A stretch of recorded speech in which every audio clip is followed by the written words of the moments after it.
Okay, so this is my presentation about partial hearing loss. So I interviewed Jes Anderson. Some of you probably know him. He is here in the digital cinema program at UVU. So a little background about Jes. He likes anything creative. So specific things he mentioned were music, movies, video games, cooking, graphic design, and Photoshop. Currently, he's working for a freelance business making websites and doing graphic design. In the past, he's worked as a tour photographer for a local band, and originally his professional goal was to go into audio, like doing producing and mixing. However, due to his hearing loss, he kind of had to modify that goal.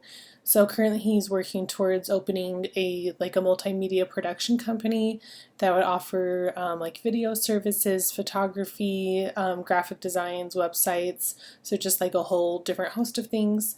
And then he's also wanting to edit videos in the future. So a little history about Jes's hearing loss. He was born half deaf in his right ear. However, he didn't find out about that until first grade. And then, like when he was kind of like in high school and right out of high school, he played in a rock band, and that ended up leading him to losing like the majority of the hearing in his right ear. So he has gone to and seen like doctors about it. He's been told a hearing aid could possibly help because there is still a little bit of hearing left in his right ear, although not much. However, he was quoted like $10,000 for a hearing aid, and his insurance doesn't cover it. So instead of going that route, he's just kind of come up with some ways to adapt in his everyday life instead. Um, a typical day for Jes. He said he always wakes up late. And then he works every day where he listens to music for those full 8 hours on headphones. He'll also go to school and do homework, and then he likes to watch movies or play video games just to like unwind and relax. So some of the challenges that he faces on a daily basis, one of them is having conversations like a one-on-one conversation or even like a conversation in a small group. So oftentimes he won't catch exactly what people are saying. So he said he'll ask people to repeat themselves 3 times. If he still can't hear them after that, he'll just kind of drop it. And then he'll try to focus on the general idea of what people are saying instead of, like getting very bothered that he can't understand the details. And then kind of if all else fails, he'll just kind of provide a generic answer to what people are saying to him if he's not understanding. Another thing is with school, he does struggle to hear what the teachers are saying. So one thing he does is he'll always sit in the back right corner of the classroom just to give himself the best chance to hear not only the teacher but the students in the classroom. So just like, based off these pictures, you can imagine if he's in a large classroom or in a classroom setting where there's a lot of discussion going on, it can be really difficult to catch everything that's happening.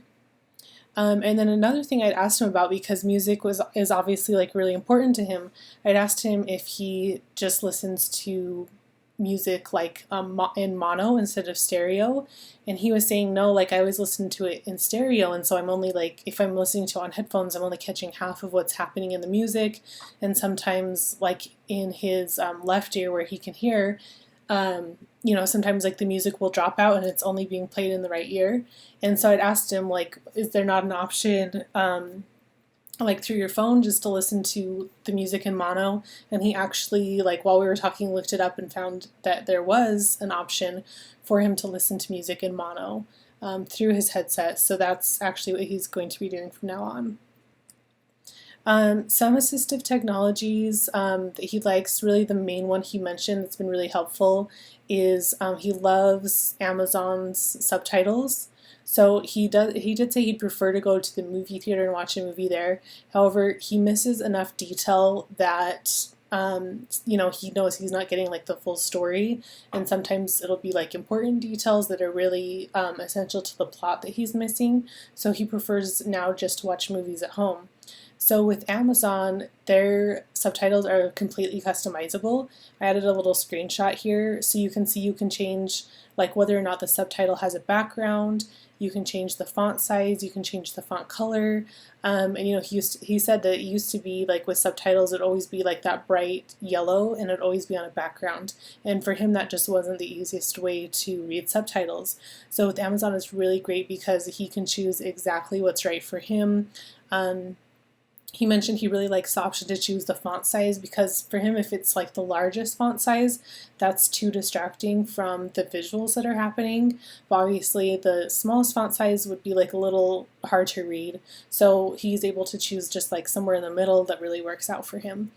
So he was just saying like that he hopes in the future that more streaming services or even like YouTube, for example, will give their customers the option of having these customizable subtitles.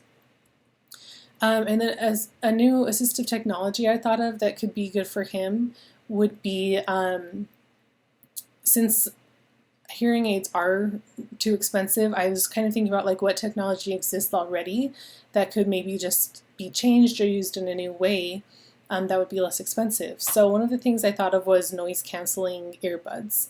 So earbuds I chose just because, you know, like everybody kind of wears earbuds these days. They don't really stand out as like as much as like a hearing aid would, for example. And with noise canceling earbuds, they already have microphones built into them. So I thought like maybe the microphones could be used basically to pick up like the conversation that's happening on his right side and then send that audio to the left earbud. So he would more or less be like listening to everything around him in mono through the left earbud. So I thought that could help him with like not only like these day-to-day conversations that he struggles with, but that would also allow him to go to the movie theater and not miss anything that's happening.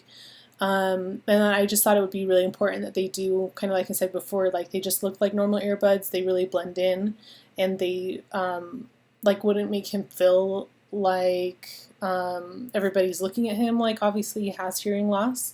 Just because I did find some earbuds and like headphones online that kind of do a similar thing, but they're just like they very obviously look like they're hearing aids, and so I wanted him to be able to feel like he could have something that would just, you know, make him blend in and not stand out. And then, so I'm not sure exactly how much that would cost, but hopefully since it is using existing technology, just adapting it to be used in a new way, I would hope that those would maybe just run him like a couple $100s rather than in the thousands of dollars. And I just thought that would be a really great solution to some of the problems that he's facing that he hasn't been able to find a way to adapt to.